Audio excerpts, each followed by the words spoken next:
السلام عليكم ورحمة الله وبركاته.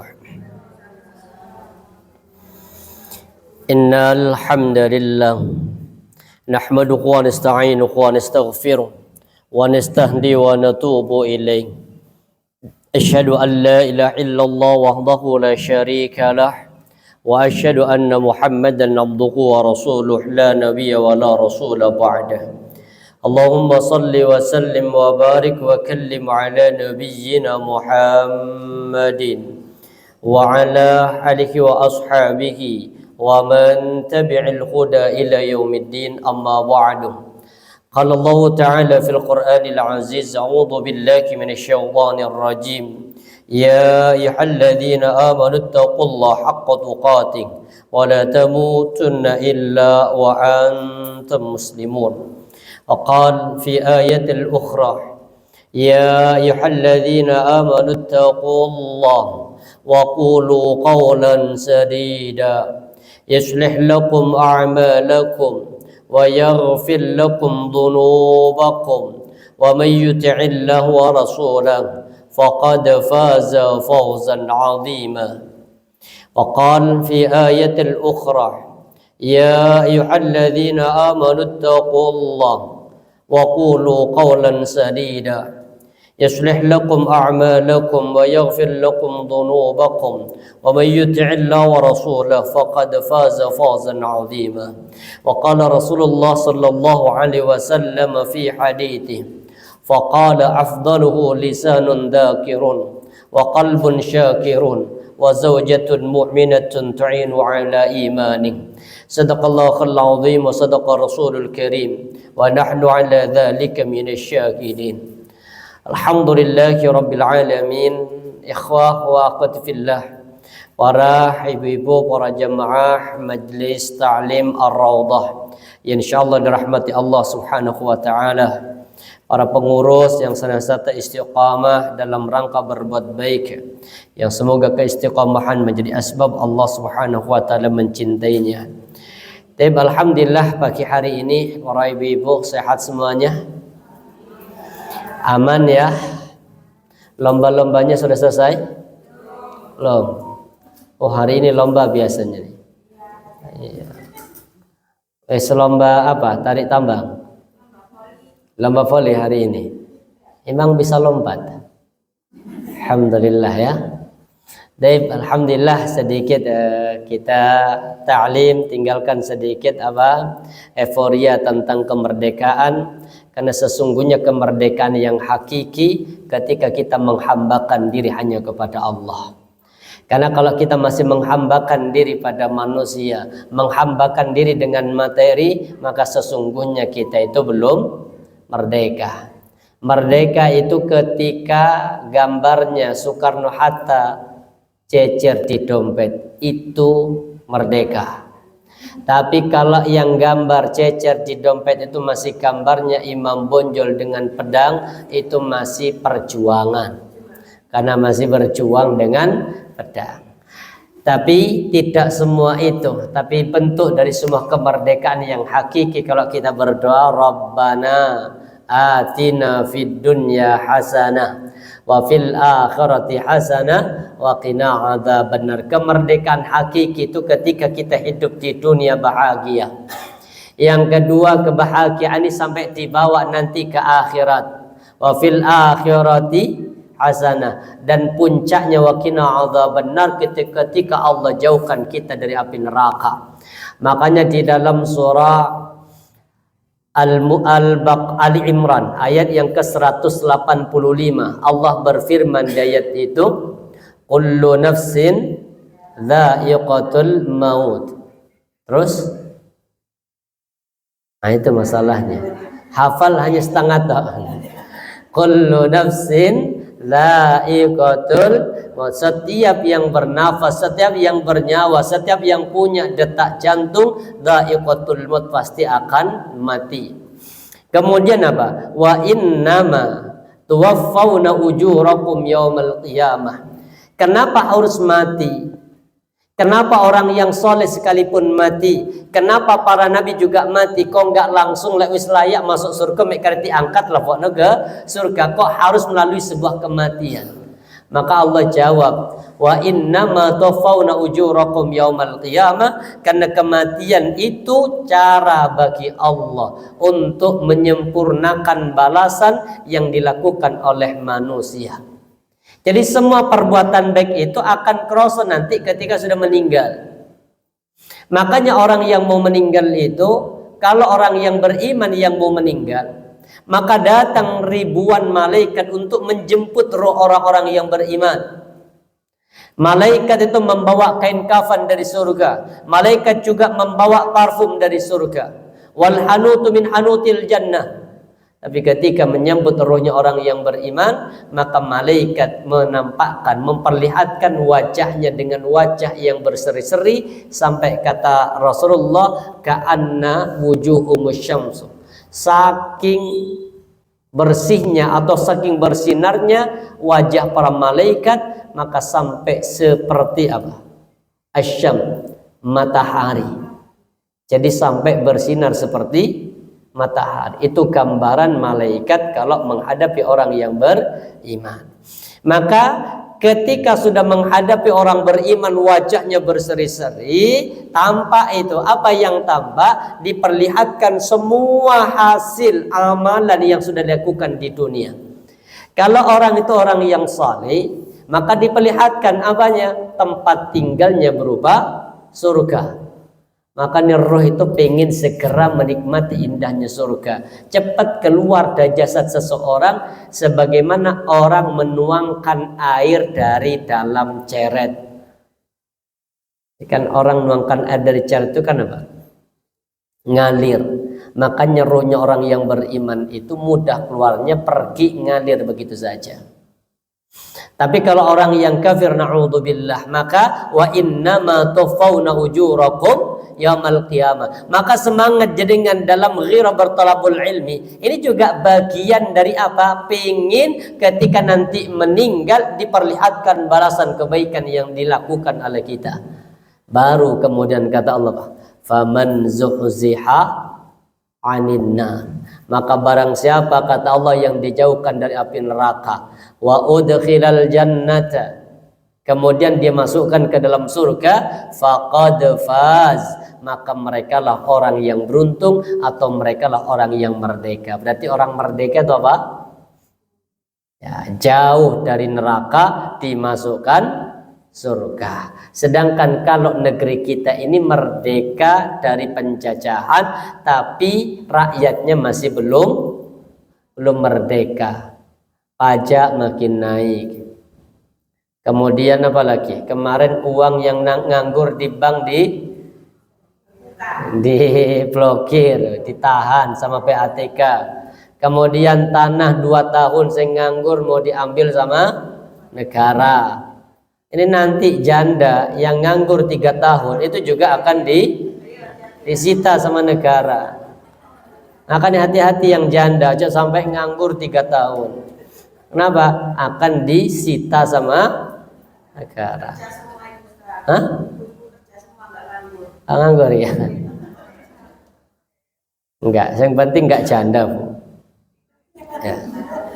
Karena nanti yang diambil itu hanya yang janda. Berarti apa? Nganggur janda itu enggak dipakai, maka diambil alih sama negara. Repot itu, Pak. Jadi intinya Pak, merdeka itu dunianya hasanah, akhiratnya hasanah, nanti hari kiamat dimasukkan surga. Itulah puncak dari sebuah kemerdekaan. Makanya walaupun hari ini hari merdeka dengan lomba-lomba, tapi sedikit ditinggalkan untuk kita bersimpuh dalam rangka bertalabul ilmi, yang semoga ini menjadi asbab Allah mudahkan urusan kita sampai nanti masuk di dalam surga. Tapi kita lanjutkan pembahasan amalan pembuka pintu surga. Kita buka amalan pembuka pintu surga yang kelima, orang yang lisannya banyak berzikir kepada Allah Subhanahu wa taala. Berangkat dari satu surah namanya surah At-Taubah ayat yang ke-34. Ini ayatnya, terjemahannya dengan wis hafal, nanti kita lihat. Ya ayyuhalladzina amanu, wahai orang-orang yang beriman. Ya ayyuhalladzina amanu, wahai orang-orang yang beriman. Inna katsiran minal ahbar, kata Allah, sesungguhnya kebanyakan dari ahbar. Apa ahbar itu? Pendeta, waruhban, dan rahib-rahibnya orang Yahudi. Jadi kalau Nasrani namanya apa? Pendeta. Kalau Yahudi rahib-rahib. Ibarat kalau Islam apa? Kiai. Ya kiai lah, hampir sama itu. Cuma kalau kiai itu kan hanya ngajarin ilmu, tidak menjamin apanya? Tidak menjamin jamaah masuk surga, enggak. Tapi kalau pendeta itu kan jelas, mereka yang datang setiap minggu sekali, kemudian dihapus dosa-dosanya. Yang penting bayar zakat mal. Zakat malnya berapa? Perpuluhan. Maka ayat ini, ternyata para pendeta sama para rahib-rahib ini, kata Allah, la ya'kulun amwalan nasi bil batil, mereka makan harta manusia dengan cara yang batil, gak bener. Kalau Islam ada zakat, namanya zakat mal. Kalau ibu-ibu lebih dekat ke zakat mal. Sama zakat, sama pengeluaran. Cuma bedanya kalau zakat mal itu ada aturan dalam Islam. Zakat mal itu di Islam hanya ada 5. Ada yang tahu zakat mal apa saja? Pertama, harta bisa berupa uang. Yang kedua ada pertanian, ada perdagangan, ada binatang ternak, ada rikaz, tebuan. Jadi apa? Kata Allah, para pendeta itu biasa makan harta dengan cara yang batil. Apa bentuknya? Mereka bikin aturan, aturannya dikenal dengan zakat profesi. Kalau zakat profesi di kita itu hanya berapa? 2,5%. Itu pun setelah dipotong semua, kalau nanti masih ada sisa baru dizakati. Kalau mereka zakatnya 10% dari pendapatan. Jadi kalau gajinya 10 juta berarti berapa?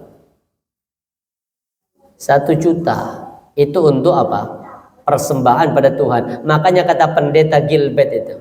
Apa kata pendeta Gilbert? Kenapa Nasrani itu hanya 1 minggu sekali ibadahnya, kok hanya hari Minggu? Ya wajar, kita kan 10%.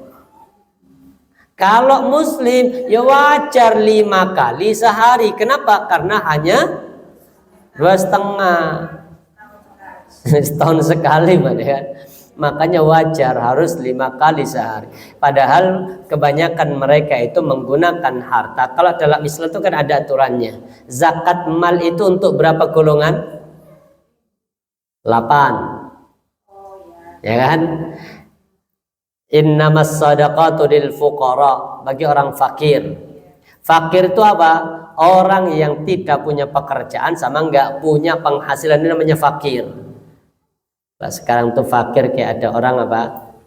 Tunawisma, itu enggak punya penghasilan tuh miskin, fakir. Yang kedua miskin. Siapa miskin itu? Yang pakai gas berwarna hijau.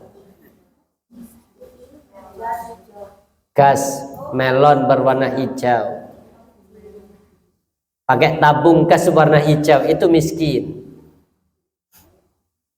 Ya, ada tulisannya kan? Ya.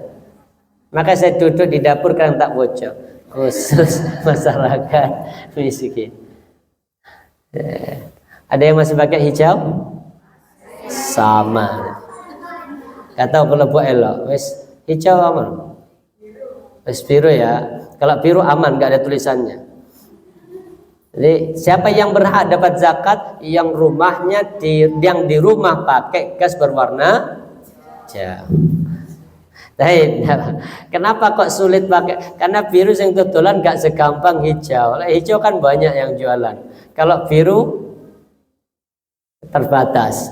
Baik. Jadi siapa orang miskin? Miskin itu punya penghasilan tapi tidak cukup. Makanya zakat yang benar itu, contoh, datang tanya, Mas, berapa kehidupanmu sebulan?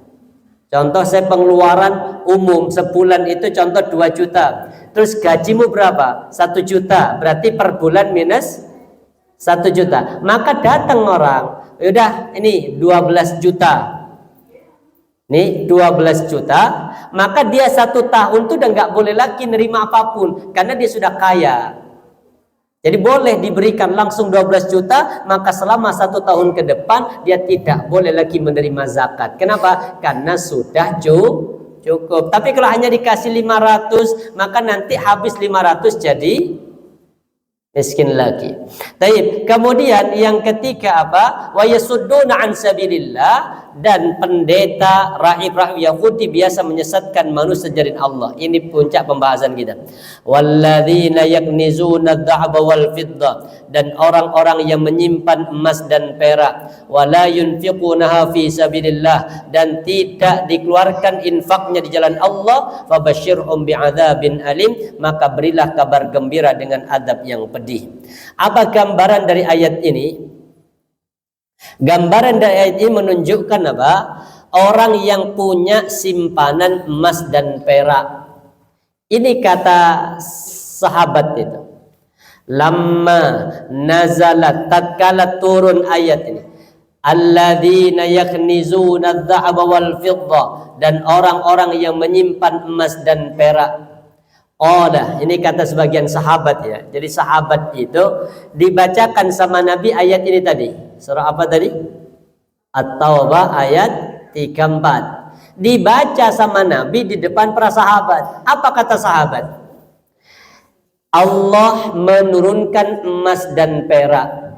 Allah menurunkan harta yang paling mahal berupa emas dan perak. Lau alimna ayul mal khairun fadattakhidu. Kalau kami tahu ada harta yang lebih baik daripada emas dan perak, maka kami pun juga akan mencarinya. Artinya, kata sahabat, harta itu yang paling utama itu apa? Emas dan perak. Makanya dulu simbol kekayaan itu mesti disimbolkan dengan emas.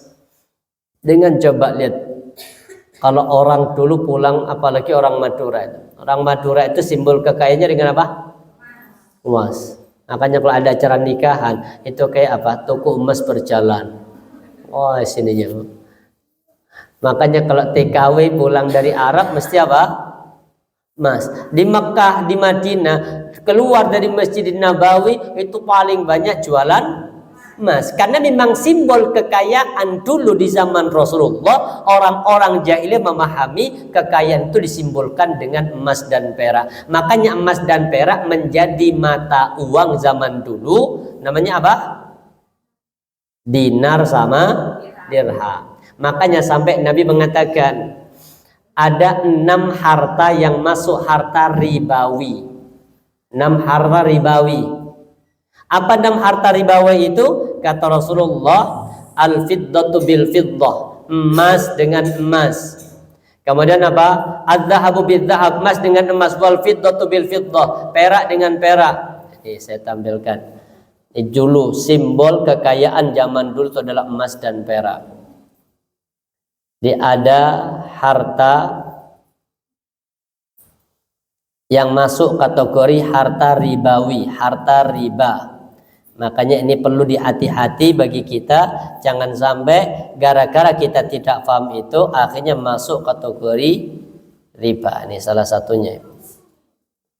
Az-zahaba bidz-zahab, emas dengan emas.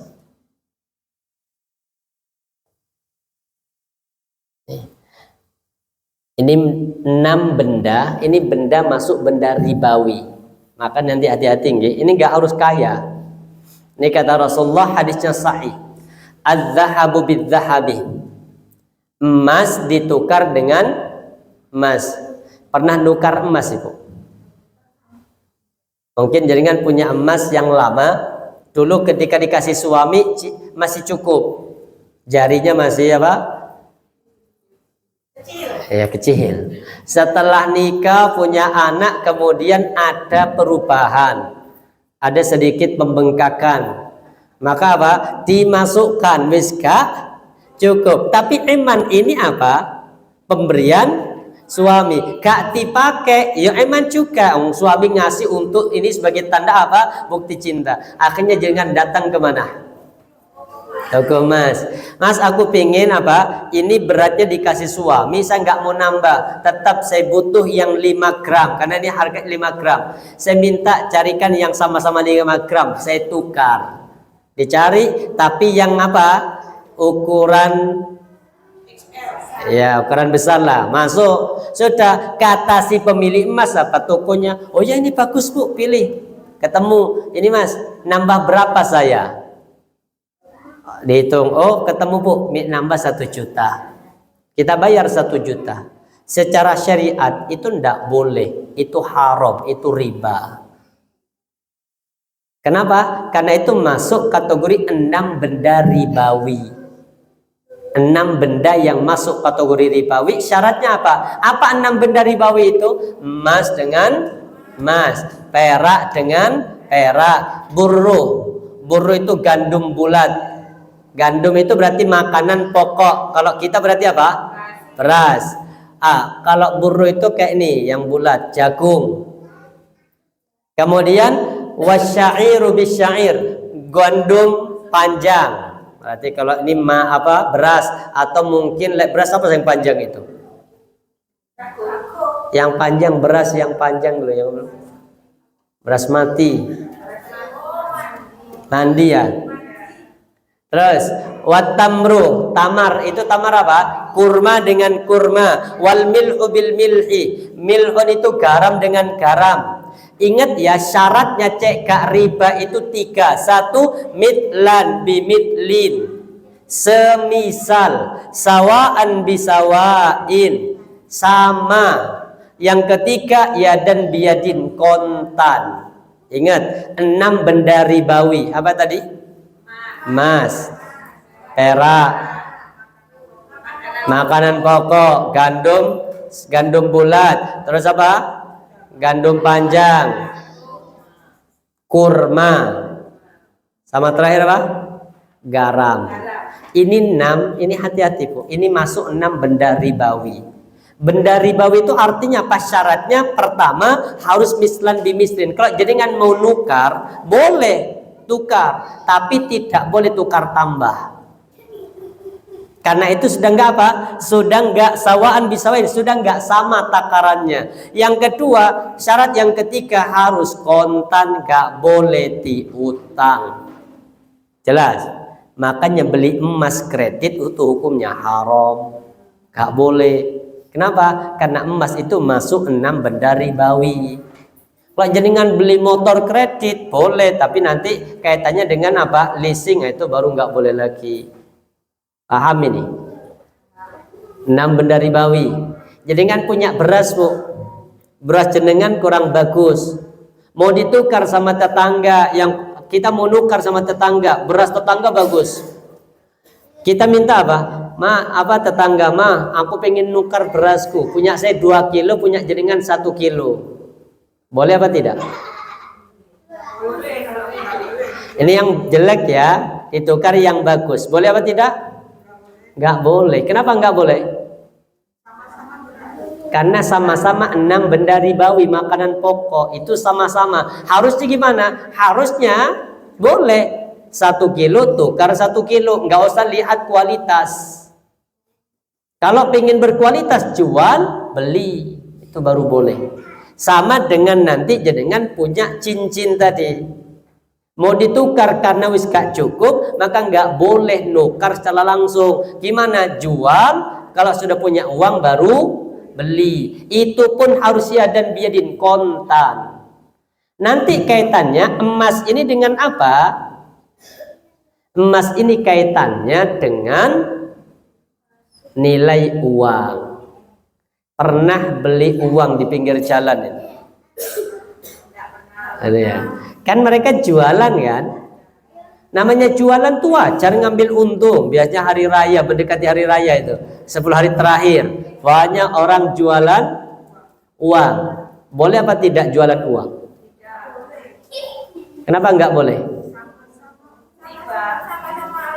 Nah, sama-sama alat tukar. Boleh beli itu. Asalkan satu sawaan bisawain, harganya sama. Kalau dia jualan 100 ya kita beli 100. Terus kontan, itu syaratnya. Contoh yang paling sering juga gini, Bu. Yang paling sering itu. Contoh naik Gojek jenengan ke sini. Nih, mungkin Ibu pengurus naik Gojek. Ojeknya itu orang pertama kali ngangkat. Apa? Saya baru belum punya uang. Akhirnya Ibu bayar 50 ribuan. Kata Gojeknya apa? Saya nggak punya uang sih. Ya wes sebentar ya Mas, tunggu. Saya nukar dulu. Masuk ke Bu Elok, tukar uang 50 ribu. Bu Elok nyari. Lah ono ini 40 lagi. Adanya hanya 40. Gak apa-apa wis. Saya apa? Minggu depan apa? Ketika kajian 10-nya saya minta. Itu nggak boleh secara syariat. Kenapa? Karena nggak yadan biadin, karena nggak kontan. Nggak boleh. Terus bolehnya gimana? Minjem. Ya, akadnya minjem. Ya sudah, boleh saya minjem aja. Butuh berapa? 15 ribu. Pinjam 15 ribu. Gak boleh menukar. Nah terus gimana? Kalau nanti orang tuh lari, boleh uang yang 50 dijadikan jaminan. Ya, jadi ternyata berat. Kita sering gitu kan, nukar, kemudian apa? Sana susu gak pas ya. Wis menah wis ke sini. Nah itu kalau uang sama uang itu harus ya dan biadin, harus kontan. Tapi kalau jenengan tukar tambah HP boleh. Jangan punya HP lama, wis ada yang baru. Datang ke counter, Mas, ini kira-kira kalau saya tukar dengan ini nambah berapa?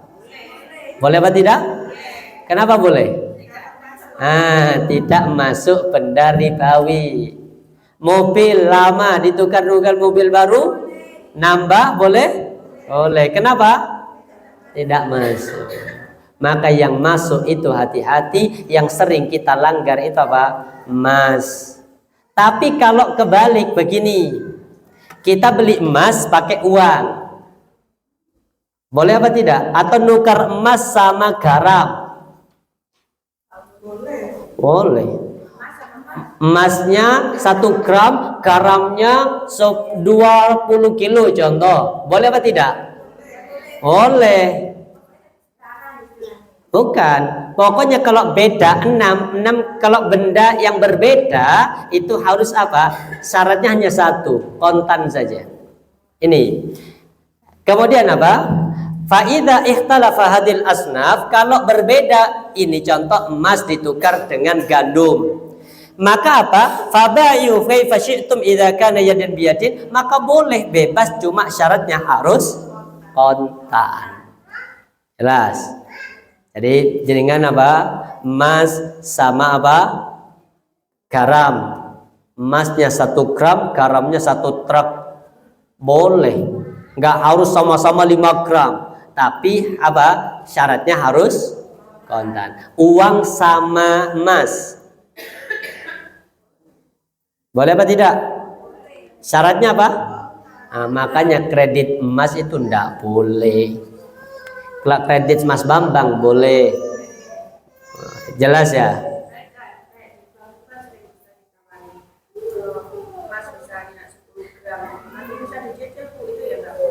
Sebenarnya tidak boleh karena dia belinya di awal, akad harga awal. Kecuali kalau begini, ya udah Bu, saya nabung dulu, nabung, nyicil, nabung. Lah tapi kan emasnya kan sudah dihargain di awal sini kan. Bukan di harga ketika sudah uang kita terpenuhi. Ini namanya beli emas dengan cara nyicil. Iya kan mereka menggunakan itu bahasanya apa? Mereka itu menggunakan nabung emas. Harusnya aman itu, aman. Emasnya beli cash. Berapa Mbak? 100 juta, bayar 100 juta. Uang kita sudah habis berupa tinggal apa? Emas. 10 tahun kemudian emasnya kita jual, boleh itu. Masalahnya di sana itu kan dikreditkan emasnya, itu yang nggak benar. Nggak iya dan biadin, tidak kontan. Jelas? Jadi ya.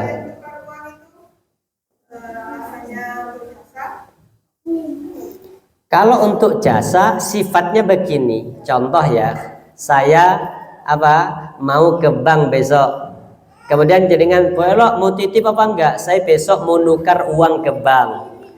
Ya Ustaz, saya titip.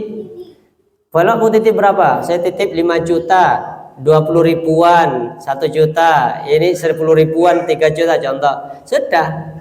Ya saya minta komisi per 1 juta 100. Saya minta komisi per 1 juta 100 ribu. Berarti kalau 5 juta berarti Pak? 500 itu boleh. Jadi saya itu datang, Bu Elok tuh bayar saya bukan uangnya, tapi apa? Tenaga. Asalkan saya belum nukar dulu. Tapi kalau saya sudah nukar duluan, kemudian nawarin ke orang, kemudian saya minta per 5 juta, per 1 juta 100 ribu, nah itu baru nggak boleh. Jadi berangkat nawarkan ketika sebelum tukar. Sepakatan bebas, mau 50 per 1 juta terserah, itu kesepakatan. Jelas. Yang selama ini kan uang yang jualan itu apa?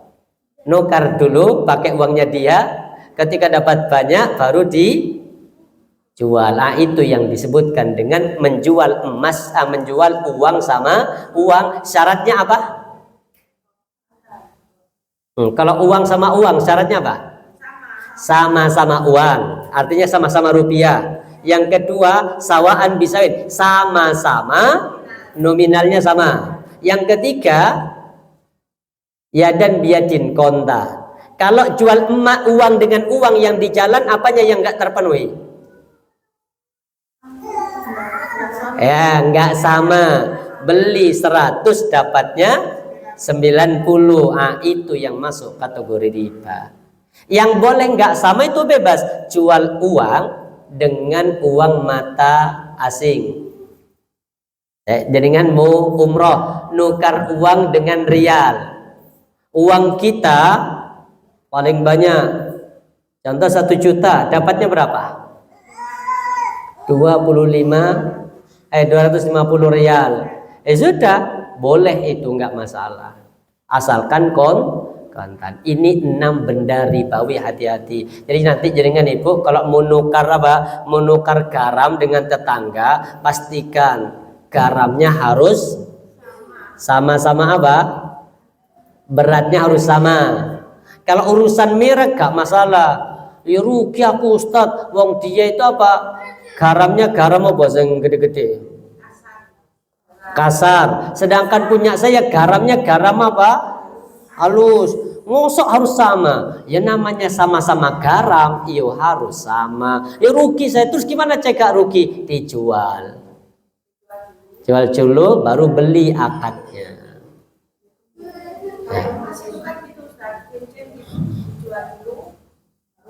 Iya. Jadi kita jual dulu sudah Mas. Ya kita jual dulu Mas. Berapa nih? 5 gram dulu suami ngasih. Oh ketemunya di 7 juta kok. Sudah, ambil 7 juta. Setelah uang 7 juta di tangan, nanti jaringan nyari, saya pengen beli emas yang sama-sama 5 gram, tapi yang ukurannya beda Mas, yang cukup dengan jari. Sudah. Oh ini Bu, bagus ini.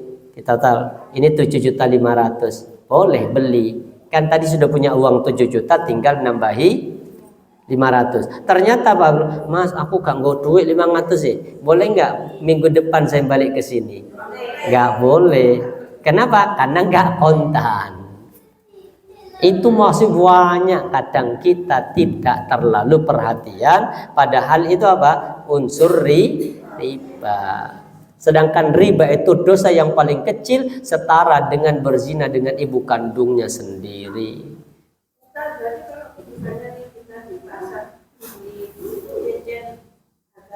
Kemudian masih pesan Ya, nggak boleh. Harus diserah terimakan. Beli emas itu kalau ini beli emas online itu ndak boleh. Syaratnya COD. Baru boleh kalau COD kan. Emas diserahkan ke kita, kita bayar, itu namanya yadan biyadin. Nggak apa-apa. Tapi yang nggak boleh kalau online kita bayar dulu, emasnya nggak diserahkan, baru mau dikirim. Itu baru namanya riba. Sama. Harus diserah terimakan barang. Ya, sesuai ukuran. Udah pesen akad. Sudah ketika emas diserahkan, uang baru diberikan. Kalau uang duluan, uang DP kalau hanya untuk tanda ini toh, bukan beli emasnya nih ya, ini hanya jaminan Mas, timbangannya contoh saya DP dulu ya Mas, ini bukan DP ininya ya, ini jaminan kalau nanti saya kabur ke situ ini sudah menjadi hakmu. Seandainya ternyata gak jadi itu, berarti kan cincinnya tetap milik si penjual. Uang yang dimasukkan itu menjadi milik penjual. Kenapa? Harusnya uang ini, cincin ini bisa laku kalau tidak di DP, maka itu boleh. Nah, DP itu nanti bisa mengurangi total boleh. Nanti kalau memang ini bayar utuh, nggak masalah. Mengurangi DP boleh. Jadi sama kayak ini tadi, dengan punya uang, Mbak ini punya uang 50.000, mau bayar gocek tadi 15.000, gak ada kembalian, nukar ke Bu Elo hanya punya 40. Ya udah Bu Elo, 40 saya ambil, ini uang saya 50 jaminan ya, jaminan, bukan minggu depan ini jaminan. Kalau saya nanti mati Bu Elo, contoh uang ini sudah menjadi hak Anda walaupun nominalnya lebih daripada uang yang kita pinjam. Bukan berarti Bu Elo, aku dulu utang 10 kemarin. Enggak punya utang, karena itu dan namanya jaminan mesti harus di atasnya yang dijaminkan. Itu namanya jaminan. Jelas? Jadi kalau emas 6 ini pokoknya 6 benda ini harus kontan. Makanya jenengan kalau mau nukar uang di jalan-jalan jangan lakukan, karena itu masuk kategori riba. Kenapa kok riba walaupun akadnya jual beli? Karena yang dijual itu 6 benda ribawi. Jelas? Ada yang kurang jelas? Ya. Jadi para jamaah rahmati Allah, apa gambaran dari ayat ini? Dulu orang jahiliyah itu meyakini harta yang paling mewah, harta yang paling mahal itu dulu emas dan perak. Makanya emas dulu dibentukkan berupa mata uang namanya dinar, kemudian yang perak namanya dirham. Apa kata sebagian sahabat? Ini digambarkan ini. Jadi ketika Nabi baca ayat ini, sahabat mengatakan Allah menurunkan emas dan perak. Kalau kami tahu ada harta yang lebih bagus dari emas dan perak, kami pasti akan mencarinya. Maka Nabi menjawab, ada harta yang lebih mewah daripada emas dan perak. Apa harta yang lebih mewah daripada emas dan perak? Harta yang paling utama daripada emas dan perak, ini kata Nabi. Yang pertama, lisanun dzakirun. Ketika punya lisan senantiasa berzikir. Makanya terutama mak-mak, jangan sering ngerumpi, jangan sering rasani, jangan sering arisan, jangan sering PKK. Karena kebanyakan di sini enggak ngerumpi si Ustadz. Ini kan aneh sih ini namanya saya nggak ngerasani Ustadz, yang dirasani itu memang gitu, tujuannya saya baik, berarti saya kan ngerasani, namanya suudon hasanah. Suudon nggak usah digandeng dengan, apalagi sekarang yang ngerumpi, saya wis ngaji, saya wis jilbaban, ngerumpinya lo kita ini bukan ngerumpi Ustadz, ini Ghibah syar'i. Jadi harta yang paling mahal apa? Lisan yang berzikir. Nanti kita akan bahas. Yang kedua, harta yang paling mahal yang kedua, lebih mahal daripada emas dan perak, itu apa? Qalbun syakirun, punya hati yang senantiasa bersyukur. Makanya terutama ibu-ibu, jadilah wanita-wanita yang syakirah, wanita-wanita yang pandai bersyukur. Karena kebanyakan neraka diisi sama emak-emak. Iya. Kenapa mama banyak masuk neraka? Nah, kurang bersyukur. Tapi insya Allah kalau ibu-ibu ini insya Allah sudah enggak ya. Insya Allah sudah enggak jauh beda sama dengan yang lain. Nih saya tampilkan hadisnya. Anjuran bagi mama untuk memperbanyak berzikir sama bersyukur. Kenapa? Karena kebanyakan emak-emak masuk neraka itu gara-gara kurang bersyukur. Terhadap siapa? Terhadap pemberian suami. Itu aja sebabnya. Kurang syukur dengan pemberian suami. Lihat hadisnya ibu. Bisa baca yang bawah nih. Kecil ini. Kelihatan ya? Nih kata Nabi. Ya ma'syaron nisa, wahai emak-emak. Nih, wahai emak-emak. Siapa yang dipanggil di sini? Wanita, emak-emak. Kenapa ya Rasul kok emak-emak yang dipanggil ini? Kata Nabi, tasoddaqna, perbanyak sedekah. Yang kedua, wa aktirnal istighfar, perbanyak beristighfar. Jadi dua perempuan itu amaliannya. Perbanyak sedekah. Enggak bisa sedekah duit, sedekah apa? Tenaga. Tetangganya butuh bantuan apa? Bantu. Tetangganya ngunduh apa? Acara ngunduh manten jenengan rewa. Ngupas apa? Ngupas bawang. Enggak, ngupas bawang itu kadang hanya 10%, 90% yang ngupas masalah orang. Iya Mbak. Ya Allah. Wis nulung, kemudian nanti di situ apa? Oh pasti kalau kabeh gitu gusuk nulung, nolong di pancet, nolong aja sudah. Enggak, kita tabiat, saya punya kakak ipar. Rame kalau nolongin di rumah orang tuh rame apa? Di rumah dikomentari. Ya Allah nolong tekan isu loh iku kalau pelaku mangan nomor siji sudah nggak usah menilai orang. Makanya perempuan perbanyak apa? Istighfar sama perbanyak sedekah. Nggak bisa sedekah tenaga, sedekah apa? Sedekah pikiran. Pikiran itu apa? Apa sih aku bisa bantu mbak? Coba jangan datang. Bismillah sedekah. Nggak bisa sedekah dengan itu apa? Kalimat-kalimat thayyibah itu sedekah. Subhanallah itu sedekah. Makanya ketika jenengan nyuci istighfar, astagfirullah, astagfirullah. Oh subhanallah po surga itu. Tapi bukan begini, astagfirullah.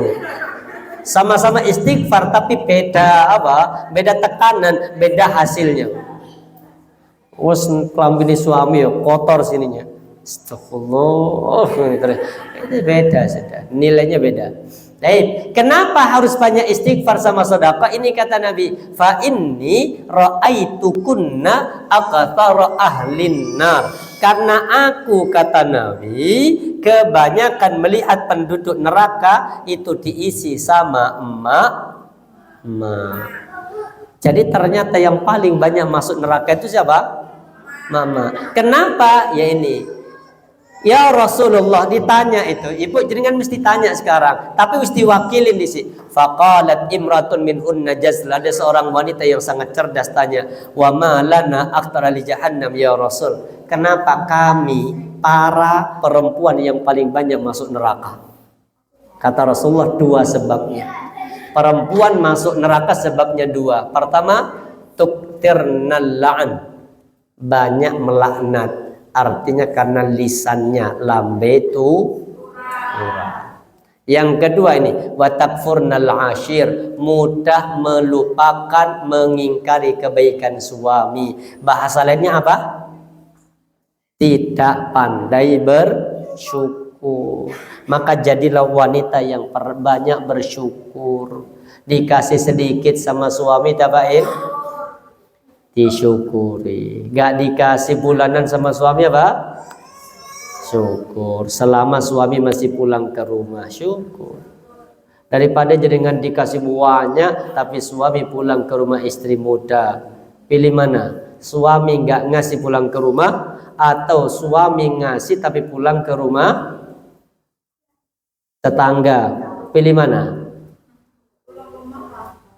Pilih pulang ke rumah ngasih uang, insya Allah. Jadi jadilah wanita yang pandai bersyukur. Karena harta yang paling utama tadi apa? Pertama, lisanun dzakirun, lisan yang senantiasa berzikir. Habis lisan berzikir, apa yang kedua?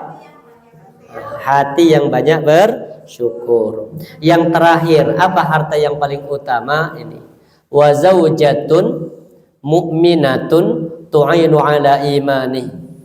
Yang ketiga, harta yang paling utama kata Nabi, istri yang mukminah, istri yang beriman, yang membantu atas keimanan suami.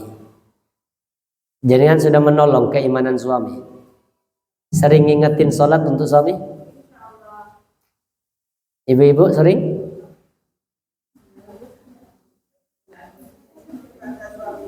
Gak ada suami, gak punya suami. Suami tetangga. Ya. Jadi apa? Bantu yang punya suami, bantu suaminya untuk menjadi orang yang beriman. Makanya Rasulullah berkata begini. Apa kata Nabi? Rahimallahu rajulan. Allah turunkan rahmat kepada seorang laki-laki. Yang mana laki-laki yang diturunkan rahmat oleh Allah? Kata Nabi apa? Idza qama minal lail. Perempuan itu kalau bangun malam, laki-laki yang bangun malam, fasallat, kemudian salat, berarti suami yang akan mendapatkan rahmat Allah itu apa? Suami yang salat malam. Habis salat malam kemudian apa? Wa astayqadha zawju, dia membangunkan istrinya. Sudah dirinya bangun salat malam, dia bangunkan istrinya. Fa in abad, kalau istri gak gelem bangun, apa? Dipercikin wajahnya dengan air. Ada yang punya suami? Nah, artinya ada yang masih punya suami kan? Sudah suaminya begitu. Oh, suaminya bangunkan istri, mas ayo tahajud. Oh, terbalik. Yang bangunan tahajud jenengan. Alhamdulillah. Itu benar. Jadi kalau laki-laki yang apa? Membangunkan istrinya untuk tahajud, maka suami itu mendapatkan, suami yang mendapatkan rahmat Allah. Terus gimana kalau kebalik? Ini hadisnya. Rahimallahu imra'atan, Allah turunkan rahmat kepada seorang wanita. Nih, wanita yang mana idza qamat minal lail, kalau wanita ini sholat berdiri atau bangun malam hari, fasollat, kemudian dia sholat. Istiqamah sudah sholat tahajud? Ibu-ibu sudah tahajud ya? Kurang keras. Yang jelas tahajud napa badan? Alhamdulillah. Bangun, walaupun hanya sholat 3 rakaat gak masalah. Tahajud.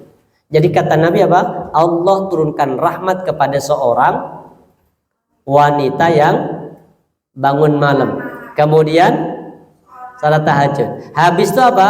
Wa aiqadat zaujuha, dia membangunkan suaminya. Fa in abad, kalau suaminya gak gelem, diapain? Dipercikin wajahnya dengan air. Sudah begitu? Tapi bangunin suami kan?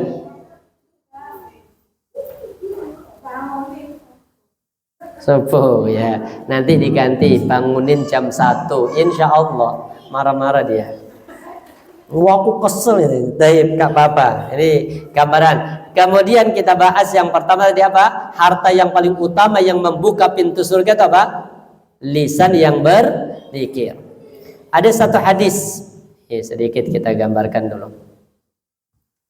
Ini Ibu bisa dilihat di layar, kelihatan ya? Wa an Ibnu Mas'ud, hadis dari Ibnu Mas'ud radhiyallahu anhu. Qala Rasulullah sallallahu alaihi wasallam, Rasulullah SAW berkata, laqitu Ibrahim lailata usribi. Aku, kata Nabi Muhammad itu, pernah bertemu sama Nabi Ibrahim ketika lagi Mi'raj. Siapa yang Mi'raj? Kan ada Isra, Mi'raj. Kalau Isra apa? Perjalanan di malam hari dari mana? Dari Masjidil Haram ke Masjidil Aqsa, dari Makkah ke Palestina. Kalau Mi'raj dari Palestina menuju ke langit yang ketujuh atau Sidratil Muntaha. Ketika Nabi Muhammad naik melewati langit-langit, setiap langit ketemu sama para nabi. Langit pertama ketemu sama Nabi Adam.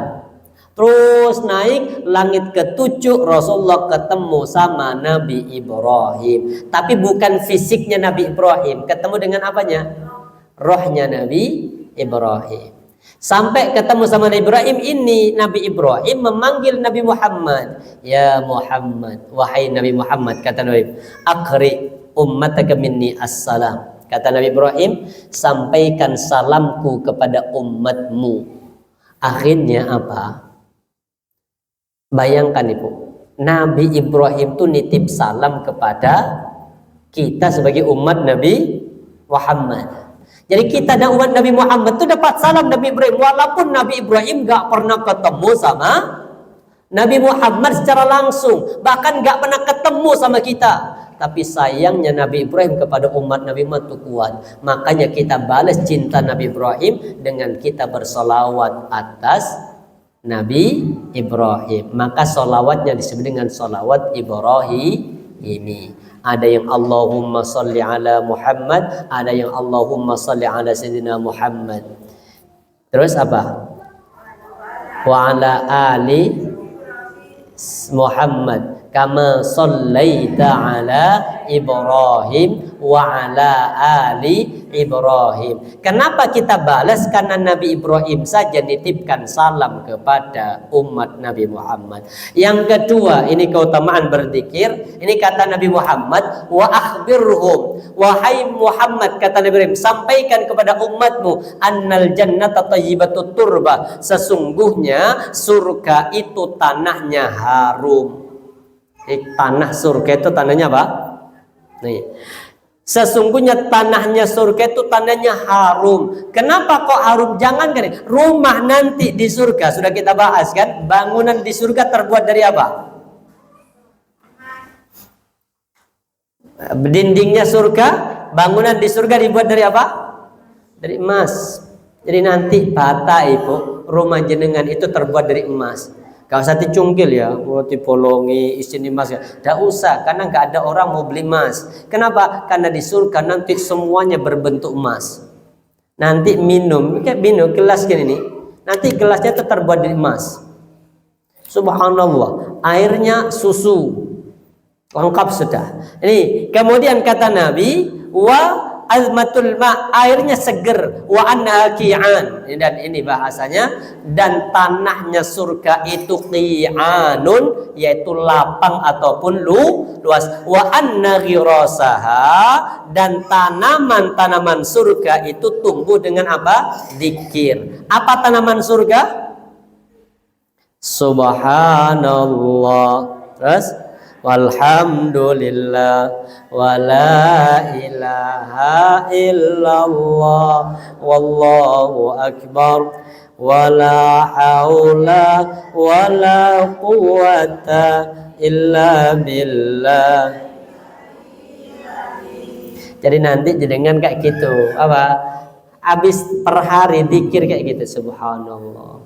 Kalau per hari bisa 100, tumbuh satu pohon di surga, maka nanti jenengan rumahnya di surga itu indah, penuh dengan pepohonan yang berbuah. Makanya zikir itu penting. Sudah dibangun, sudah rumah, sudah, tapi kalau tidak ada pohonnya kurang. Nah, makanya pohon itu tumbuh dengan apa? Zikir. Apa zikirnya? Subhanallah. Terus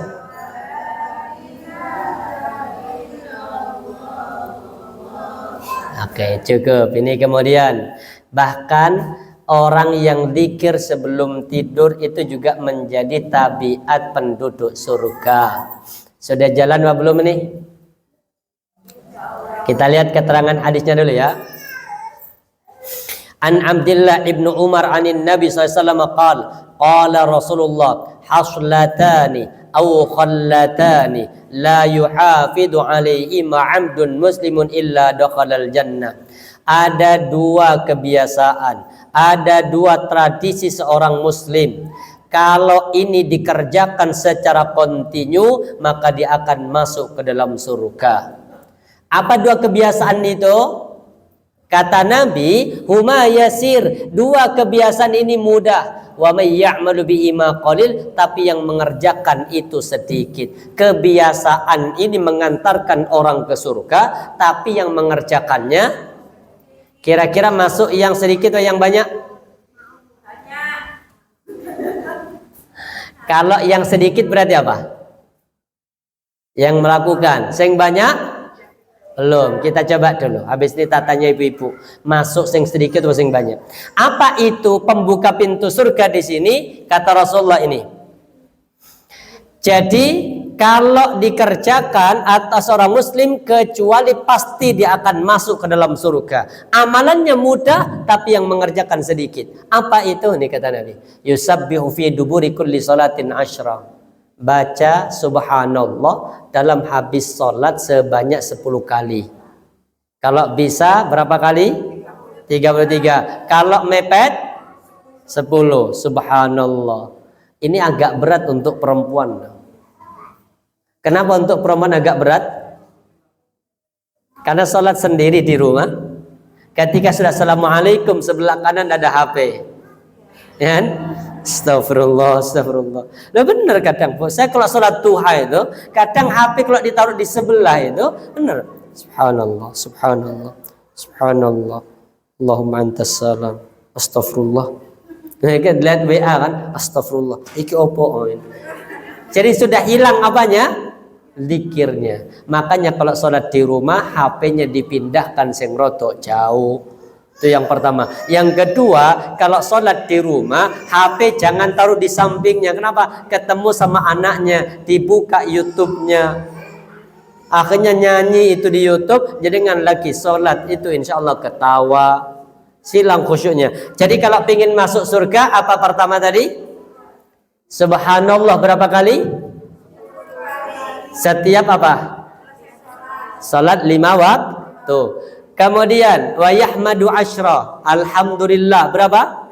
10. Wa yukabbiru Allahu akbar berapa? 10. Total berapa? Berapa totalnya? 30 kali 5. Kali 5 kali sholat 150. Benar kata Nabi. Maka itu di lisan, itu 150 di lisan. Tapi di mizan, di timbangannya Allah menjadi 1.500 pahala. Maka jangan pernah tinggalkan zikir habis sholat. Apa yang dibaca? Subhanallah, alhamdulillah, Allahu Akbar. Kalau bisa 10 minimal. Kalau waktunya panjang berapa? 33. Yang kedua ini jalan apa belum nih? Tadi pertama habis sholat zikir jalan, insyaallah ya. Yang kedua ini juga dikerjakan. Apa? Amalan yang juga menjadi pembuka pintu surga. Idza akhadha badjani wa yukabbiru 34. Takbir 34. Setiap kali berbaring mau tidur. Jadi mau tidur jenengan berbaring di kasur, baca apa? Allahu Akbar berapa kali? 34. Terus apa lagi? Alhamdulillah 33, subhanallah 33. Total berapa? 100. Saya tanya ini, sebelum tidur jalan apa belum?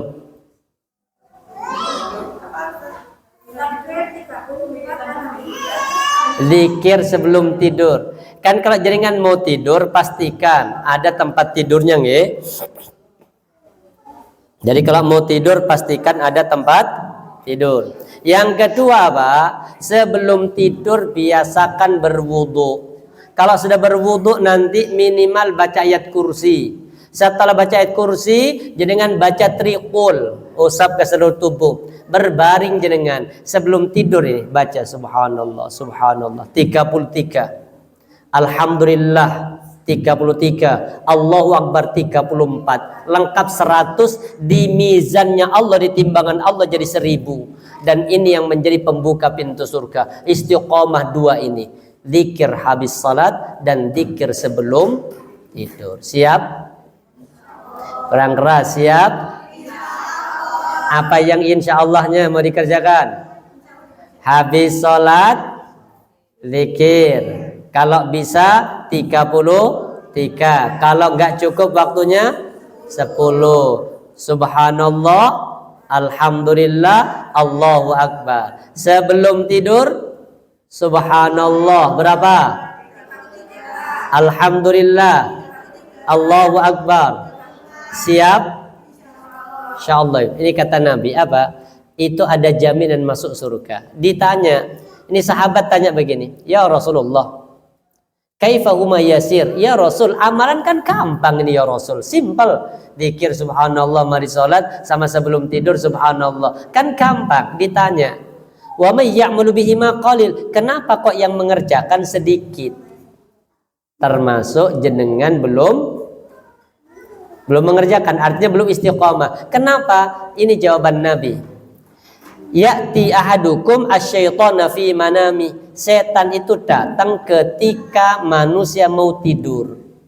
Jadi ketika manusia mau tidur, ya mau tidur begini, setan datang. Maka apa?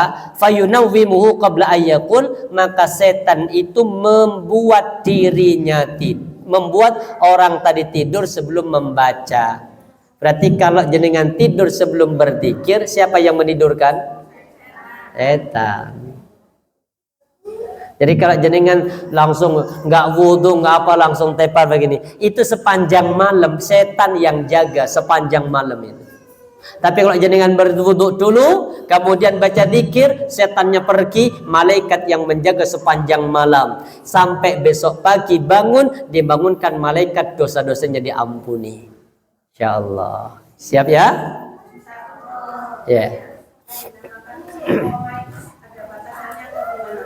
Misalnya, saya 3 bulan, kemudian 1 kali udah, 2 kali udah, kemudian lanjut terus itu sudah tidak dikatakan istiqomah. Ya, jadi istiqomah itu secara langsung artinya orang yang melakukan secara kontinu.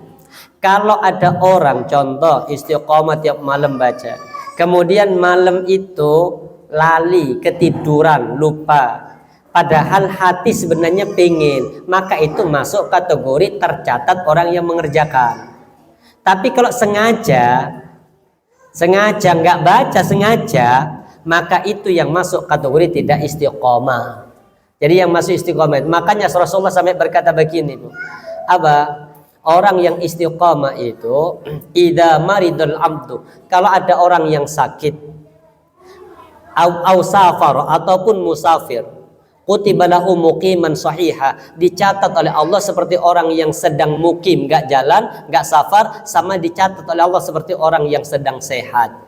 Contoh, ibu biasa baca ini, kemudian malam itu karena sakit gak bisa menggigil atau mungkin diinfus, kemudian tertidur, maka dicatat oleh Allah seperti orang yang sedang zikir. Kenapa? Karena yang menghalang itu karena faktor sakit ataupun karena faktor safar. Istiqomah. Jadi istiqomah itu berusaha mengerjakan walaupun tidak harus sama nilainya. Kayak contoh jaringan sodakoh, setiap hari sodakoh ya. Hari ini punya uang 2.000, ya 2.000. Besok punya uang apa? 1.000. Besoknya lagi punya uang 5.000. Artinya apa? Dilanjutkan walaupun nominalnya tidak harus sama. Orang yang biasa sholat duha, hari ini hanya mampu 2 rakaat, laksanakan. Tapi kalau sengaja hari ini nggak sholat karena sengaja tidak ada faktor tadi, maka itu yang tidak istiqomah. Tapi manusiawi ya, artinya istiqomah itu tidak harus terus-terusan sampai mati. Bisa jadi kadang momen tertentu lali, maka disitulah kita beristighfar, astagfirullah ya Allah kemarin lali. Nabi itu kalau tidak sempat sholat tahajud, maka Nabi ngerjakan sholat duha 12, mengganti dari yang tadi malam ditinggalkan. Sampai sedemikian itu, insyaallah. Semoga Allah istiqomahkan ya. Siap ini? Siap ya. Sebelum tidur wudu. Yang kedua, pastikan ada tempat tidur. Kemudian kalau mau tidur sama suami, pastikan punya suami. Setelah itu kemudian baca zikir ini, insya Allah Allah buka pintu di antara pintu-pintu surga. Subhanakallah bihamdika asyhadu an la ilaha illa anta astaghfiruka wa atubu ilaik. Assalamualaikum warahmatullahi wabarakatuh.